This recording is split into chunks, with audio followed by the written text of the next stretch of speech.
మంచి విషయాన్ని షేర్ చేసుకుందాము. విషయంలోకి వెళ్లే ముందుగా మా ఛానల్ సబ్స్క్రైబ్ చేసుకుని వాళ్ళు సబ్స్క్రైబ్ చేసుకోండి. అలాగే పక్కన బెల్ ఐకాన్ ప్రెస్ చేయండి, లైక్ చేయండి, షేర్ చేయండి. చూస్తున్నానండి మా ఛానల్ని. Thank you. ఇక వివరాల్లోకి వెళ్తే, ముఖ్యంగా మనం ఈరోజు కరోనా గురించి హాస్పిటల్స్కి వెళ్లకుండా ఇంట్లోనే హోమ్ ఐసోలేషన్ చేసుకుని ఉన్నటువంటి వారు కరోనా తగ్గిన తర్వాత మనం ఎలాంటి జాగ్రత్తలు పాటిస్తే మన కుటుంబ సభ్యులకి ఆ వైరస్ సోకకుండా ఉంటుంది అనేటువంటి విషయాలని ఈరోజు మనం తెలుసుకుందాం. కరోనా వచ్చినటువంటి వారు ఉపయోగించినటువంటి గదులను ఎలా శుభ్రం చేసుకోవాలి, వ్యాధి తగ్గిపోయిన తర్వాత వారికి నెగిటివ్ అని తెలిసిన తర్వాత మనం చేయవలసినటువంటి పనులేంటో మనం ఈరోజు చూద్దాం.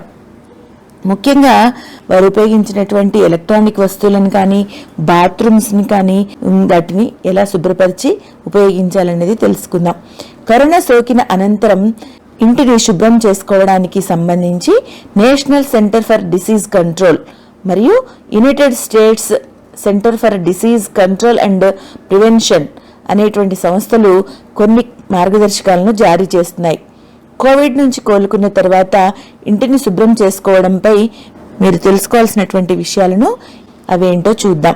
శుభ్రపరిచే ప్రక్రియకు ముందు మీరు ఏమేం కావాలి మనకి అనేటువంటివి చూద్దాం. పని ప్రారంభించే ముందు మాస్కులు, చేతికి గ్లౌజులు, కంటికి గాగుల్స్ ధరించండి. రసాయన క్రిమి సంహారాలు మీ చర్మాన్ని నేరుగా తాకకుండా చూసుకోండి. మీరు శుభ్రం చేస్తున్న గది బాగా వెంటిలేషన్ వచ్చేలా చూసుకోండి. అలాగే కరోనా సోకిన తర్వాత ఇంటిని శుభ్రపరుచుకునే ప్రక్రియలో మీరు ఇంకా బాత్రూమ్ని శుభ్రపరచాలి.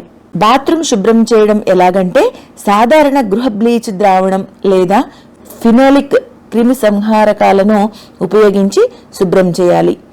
కరోనా సోకిన వ్యక్తి ప్రత్యేక టాయిలెట్ను ఉపయోగించడం చాలా మంచిది. అలా కాకపోతే మనం బ్లీచ్ని ఉపయోగించి ఆ బాత్రూమ్ని, ఆ టాయిలెట్ని శుభ్రపరచుకోవాలి. ఇంకా ఎలక్ట్రానిక్ వస్తువులకు వస్తే గనక ఆల్కహాల్తో కూడిన క్రిమి సంహారక మందులను వాడటం వలన ఎలక్ట్రానిక్ పరికరాలు త్వరగా ఆరడమే కాకుండా ఉపయోగించడానికి సురక్షితంగా ఉంటాయి. అలాగే మనం ఫ్లోర్ని ఎలా శుభ్రపరచుకోవాలో చూద్దాం. 3 బకెట్లను సిద్ధం చేసుకోండి. ఒకటి సాధారణ నీటితో, మరొకటి వెచ్చని నీటితో, ఇంకొకటి సోడియం హైపోక్లోరైడ్తో ఉంచుకోవాలి. సోడియం హైపోక్లోరైడ్ 1% మాత్రం ఉంచుకొని మిగతావి వాటర్ని యాడ్ చేసుకోవాలి. మొదటగా చల్లని నీటితో గదిని శుభ్రపరచాలి. ఆ తర్వాత వెచ్చని నీటితో మరియు డిటర్జెంట్ ద్రావణంతో కలిపి తుడుచుకోవాలి. ఆ తర్వాత హైపోక్లోరైడ్ ద్రావణాన్ని తడిచేసి మాపుని ఆ గదినంతా శుభ్రపరచుకోవాలి. కరోనా సోకిన వ్యక్తి ఆ గదిని వదిలి వచ్చిన తర్వాత ఉపయోగించినటువంటి గదులను శుభ్రపరచాలి. మీరు 24 గంటలు వేచి చూస్తే మీరు క్రిమి సంహారక మందులు ఉపయోగించాల్సిన అవసరం లేదు. కేవలం ఫినోలిక్ ద్వారా కానీ బ్లీచ్ ద్వారా కానీ శుభ్రం చేస్తే సరిపోతుంది. ఈ విధంగా మీరు శుభ్రం చేయడానికి ఇంకా నీరు, డిటర్జెంట్లు, సోడియం హైపోక్లోరైడ్ వంటి సాధారణ క్రిమి సంహారక ఉత్పత్తులను ఉపయోగించుకోండి. శుభ్రపరచడం కోసం చీపురు కాకుండా పొడి మాప్స్ లేదా తడి మాప్స్ను ఉపయోగించండి. ఈ విధంగా వారు ఉపయోగించిన గదులను చక్కగా శుభ్రం చేసుకొని మనం వాడుకుంటే వైరస్ చనిపోవడమే కాకుండా మన ఇంట్లో కుటుంబ సభ్యుల ఎవరికీ కూడా ఆ వ్యాధి సోకకుండా అరికట్టవచ్చు. చూస్తున్నానండి ఎస్ఆర్స్ బ్లూ జెడ్ ఛానల్ని. Thank you.